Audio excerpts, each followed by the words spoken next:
మీ ఎలాంటి వ్యాపార ప్రకటనలకైనా వెంటనే మా ఛానల్ సంప్రదించండి. అందరికీ నమస్కారం. నేను శిరీష. ప్రస్తుతం మనతో పాటు ఉన్నారు ప్రముఖ ఆధ్యాత్మికవేత్త, జ్యోతిష పండితులు, దేవి ఉపాసకులు బ్రహ్మశ్రీ సుభాష్ శర్మ గారు. గురుగారితో మాట్లాడదాం.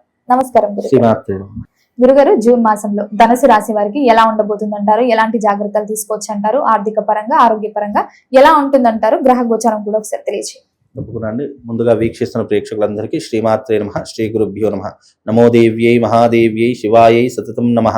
నమ ప్రకృత్యై భద్రాయై నిహతాం ప్రణతాస్మిత. ముఖ్యంగా ధనస్సు రాశి వారికి ఈ మాసం కొద్దిగా ఇబ్బందికరంగా అని చెప్పుకోవచ్చు. అంత చెప్పుకోదగ్గటువంటి మంచి శుభ ఫలితాలు అనేటటువంటివి ఏమీ లేవు. మధ్యమ స్థానము. ఎందుకు అనంటే గనక అర్ధాష్టమ శని నడుస్తుంది. అందులోనూ అష్టమ స్థానంలో గురు సంచారం మారబోతుంది. ఇది ఇప్పుడు సప్తమ స్థానంలో ఉంది. జూన్ తర్వాత అష్టమంలోకి మారబోతుంది. కాబట్టి అష్టమ గురు సంచారం అనేటటువంటిది కాస్త ఇబ్బందికరంగా ఉంటుంది. అందులోనూ అర్ధాష్టమ శని ప్రభావం కూడా ఏర్పడుతుంది. కాబట్టి కాస్త ఒడిదొడుకులు, కాస్త ఫైనాన్షియల్ ఇబ్బందులు, కుటుంబపరమైనటువంటి ఇబ్బందులు ఎదుర్కోవాల్సినటువంటి పరిస్థితి ఏర్పడుతుంది. కాబట్టి ఈ మాసంలో వీళ్ళు చాలా జాగ్రత్తగా ఉండాలి. అందులోనూ వీళ్ళందరూ సమయ పాలన పాటిస్తూ ఉండాలి. అనవసరంగా తొందరపడి నిర్ణయాలు అస్సలు తీసుకోకుండా ఉండాలి. వీలైనంత వరకు సహనంతో, ఓపికతో ఉంటే చాలా మంచి. ఎందుకంటే ప్రతి ఒక్క మనిషి జీవితంలో ఒడిదొడుకులు వస్తూ ఉంటాయి. అలా వచ్చినప్పుడు నీ సహనమే నిన్ను కాపాడుతుంది, నీ ఓపికే నిన్ను రక్షిస్తుంది. ఎందుకు అనంటే కనుక కొన్నిసార్లు మనం ఓపిక పడితే కాలం సమాధానం చెప్తుంది.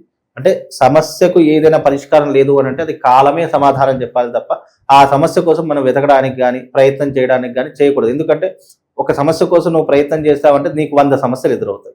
కాబట్టి దాన్ని ఓపికగా నువ్వు సమయపాలన పాటిస్తూ ఎంతో జాగ్రత్తగా నీ జీవితాన్ని గడిపితే అంతకు మించినటువంటిది ఏం లేదు. ఇంకోటి ఏంటంటే మన యొక్క కర్మ బాగా లేనప్పుడు, మన జాతకం బాగా లేనప్పుడు లేనిపోని నీలాప నిందలు పడడం కానీ, లేనిపోని ఇబ్బందుల్లో ఇరుక్కోవడం కానీ, అయ్యో పాపం వీడు మంచివాడు కదా వీనికి సహాయం చేద్దాము అని వెళ్ళినా వాడి పాపం మనకు చుట్టుకుంటుంది.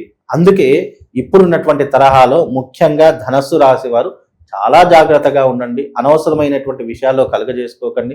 మీరు ఎంత నిక్కచ్చిగా ఉన్నా, మీరు ఎంత న్యాయపరంగా ఉన్నా మిమ్మల్ని 10 మంది దూషించేటటువంటి ప్రయత్నాలు ఎక్కువగా చేస్తారు. అంటే ఈ మాసంలో మిమ్మల్ని తిట్టే వాళ్ళు ఎక్కువగా ఉంటారు, మిమ్మల్ని ఆదరించే వాళ్ళు చాలా తక్కువ మంది ఉంటారు. కాబట్టి ఈ మాసము వీళ్ళకి కాస్త గడ్డు కాలము అని చెప్పుకోవచ్చు. కాబట్టి ఈ గడ్డు కాలాన్ని మీరు అధిగమించాలి. దీన్ని దాటేయాలి అంటే మీ సహనము, మీ ఓపికే దీనికి కారణమవుతుంది. కాబట్టి ఇలాంటి పద్ధతిని పాటిస్తే సరిపోతుంది.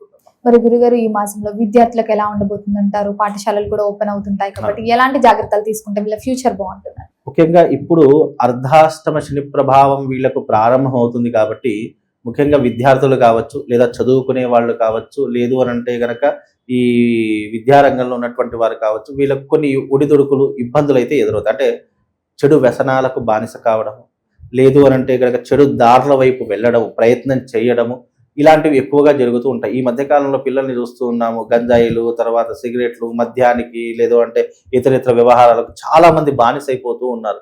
దానికి కారణం ఏంటి అని అంటే కనుక ముఖ్యంగా జాతకంలో శని ఎంటర్ అయినా, లేదు గురుగ్రహం వీళ్ళకు అనుకూలంగా లేకపోయినా వీళ్ళకు చదువు పట్ల శ్రద్ధ తగ్గిపోతూ ఉంటుంది. వ్యసనాల మీద, లేదా జల్సాల మీద, లేదా శరీరానికి ఆనందంగా కలిగించేటటువంటి ఏ ప్రలోభానికైనా వెంటనే లొంగిపోతూ ఉంటారు. అది బికాస్ మనిషి తప్పు కాదు. గ్రహ సంచారం మనం వీక్గా ఉన్నప్పుడు మనం దేన్నైతే చూస్తామో దానికి తొందరగా ఆకర్షితులవుతూ ఉంటాము. ఇప్పుడు ఎగ్జాంపుల్గా అదృష్టం బాగుంది, జాతకం బాగుంది అన్నవాడికి ఒక సినిమా హాల్ పక్కన పెట్టి, ఒక టెంపుల్ పక్కన పెట్టి చూసామనుకోండి, నువ్వు దేనికి వెళ్తావురా అని అంటే అదృష్టం బాగున్నోడు గుడికి వెళతాడు, దురదృష్టం బాగున్నోడు సినిమాకి వెళతాడు.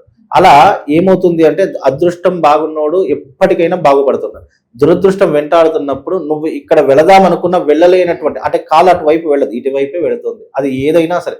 అంటే ఈ మాసంలో వీళ్లకు నెగిటివ్ అనేటటువంటిది ఎక్కువగా ఉంటూ ఉంటుంది. లేదు నువ్వు మంచిగా ఉన్నావు, నిన్ను చెడగొట్టే వాళ్ళు ఎక్కువ మంది వస్తారు. నీ జీవితంలో నువ్వు మంచిగా ఉందాము అని అనుకుంటావు. ఇప్పుడు చాలా మంది తల్లిదండ్రులు ఏమంటారు, నా పిల్లవాడు చాలా గొప్పవాడు, నా పిల్లవాడు ఇన్ని రోజులు చాలా మంచివాడు, ఏ జోలికి వెళ్ళడు అని మనం అనుకుంటాం. కానీ పక్కనున్న వాడు దీన్ని సావాస దోషము అంటారు. అంటే ఎవరైతే నీ జీవితంలో వ్యక్తులు పరిచయం అవుతారో ఆ వ్యక్తుల ద్వారా నువ్వు చెడిపోవచ్చు. అది ఎందుకు చెడిపోతావు అంటే టైం ఆఫ్ పర్టికులర్ ఈ టైంలో చెడిపోవడానికి రీజన్ ఏంటి అంటే నీ జీవితంలో నీ యొక్క గ్రహస్థితి బాగా లేదు అంటే ఆటోమేటిక్గా నువ్వు ఎవ్వరు పాడు చేయాల్సిన అవసరం, నీ అంతటా నువ్వు పాడైపోతావు, లేదా సావాస దోషం వల్ల, మిత్రత్వం వల్ల, లేదు అంటే నువ్వు నీకున్నటువంటి వ్యసనాల వల్ల పాడైపోతావు. ఈ 2 రకాలుగా ఉంటుంది. అలాంటి తరహానే ఇప్పుడు ధనుస్సు రాశి వారికి ఏర్పడబోతుంది. కాబట్టి ధనుస్సు రాశి వారు జాగ్రత్తగా ఉండడం చాలా ఉత్తమం. మరి ఉద్యోగ రంగంలో ఉన్న వారికి ఎలా ఉంటుందంటారు? ఉద్యోగంలో ప్రమోషన్స్ వచ్చినా, ట్రాన్స్ఫర్ అవ్వాలనుకున్నా చేయొచ్చు అంటారు ఈ మాసం? ఇప్పుడున్నటువంటి తరహాలో అయితే ఉన్నదాన్ని కాపాడుకోవడమే చాలా కష్టమైపోతుంది. లేదా ఉన్న రంగాన్నే పై అధికారులు, ఇప్పుడు చాలా మందికి ఉద్యోగాలు పోతున్నాయి. ఎందుకంటే ఈ మధ్యకాలం టెక్నాలజీ పెరిగిపోయింది, ఏఐ వల్ల వచ్చింది. చాలా మందికి ఉద్యోగ అవకాశాలు కూడా వెళ్ళిపోతూ ఉన్నాయి.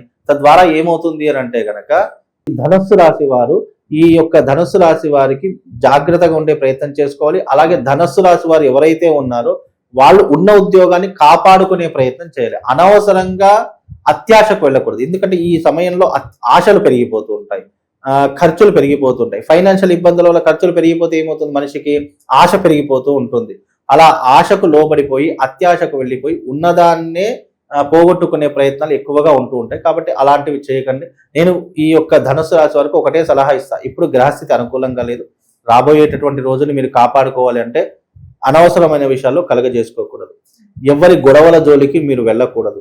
ఎవరికి షూరిటీ లాంటివి కానీ మధ్యవర్తితనం చేయడం కానీ అస్సలు పెట్టుకోకూడదు.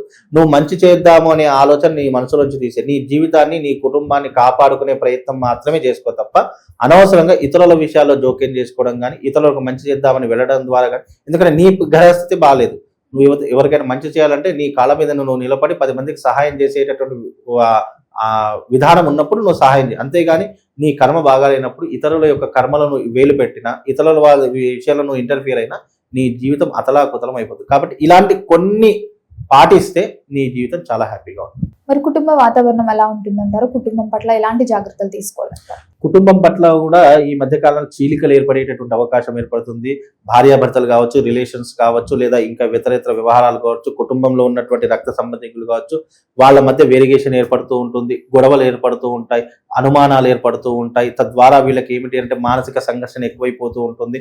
ఒక దగ్గర బ్రతకడం కూడా చాలా కష్టమైపోతూ ఉంటుంది. కొన్ని రోజులు వీళ్ళకు ఎడబాటు అనేటటువంటి తప్పకుండా ఉంటూ ఉంటుంది. తద్వారా వీళ్ళకి ఏంటి అంటే కనుక చాలా సమయపాలన పాటిస్తూ ఆలోచన చేసి మీ జీవితాన్ని గడుపుకునే ప్రయత్నం చేయండి. కొన్నిసార్లు ఇలాంటి పరిస్థితులు వచ్చినప్పుడు మీరు ఎంతో ఓపికగా ఉంటారు, ఎంత సహనంగా ఉంటారు అనేటటువంటిదే మీ జీవితం అనేటటువంటి నిర్ణయించబడుతుందండి.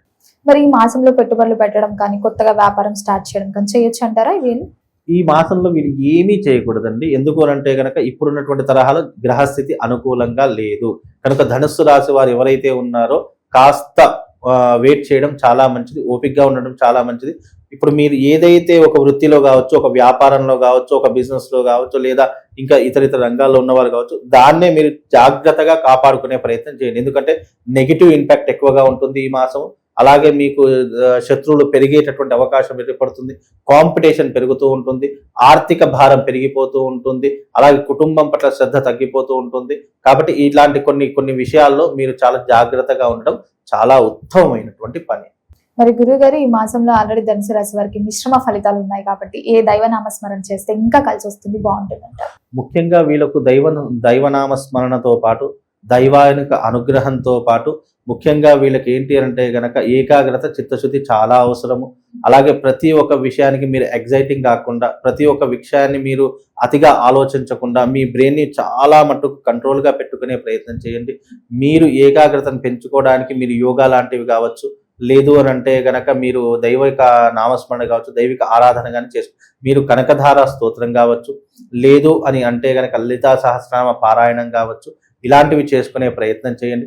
వీలైనంత వరకు శనివారం ఉపవాసం ఉండేటటువంటి ప్రయత్నం చేయండి. తద్వారా వీళ్ళకి శుభం లాభం కలుగుతుంది. అలాగే ఎందుకు అనంటే శనివారం అర్ధాష్టమ శని ప్రభావం వీళ్ళ మీద ఎక్కువగా ఉంది కాబట్టి ఆంజనేయ స్వామి ఆలయానికి వెళ్ళే ప్రయత్నం చేయండి. అక్కడ ఆంజనేయ స్వామికి 11 ప్రదక్షిణలు, నవగ్రహాలకు 9 ప్రదక్షిణలు చేసేటటువంటి ప్రయత్నం చేయండి. అలాగే ఈ మాసం అంతా కూడా ప్రతి శనివారం రోజున శని భగవానుడికి తైలాభిషేకము, తిలాభిషేకము, అలాగే నువ్వుల నూనెతో దీపం వెలిగించేటటువంటి ప్రయత్నం, నల్లటి వస్త్రం ధరించేటటువంటి ప్రయత్నం చేసేటటువంటి ప్రయత్నం చేయండి. తద్వారా కొంతవరకు వీళ్ళకు ఉపశమనం అనేటటువంటిది కలుగుతుంది. గురుగారు, మొత్తం మీద జూన్ మాసంలో ధనుసు రాశి వారికి ఎలా ఉంది, ఎలాంటి జాగ్రత్తలు తీసుకోవాలో తెలియజేసినందుకు ధన్యవాదాలు. శివ.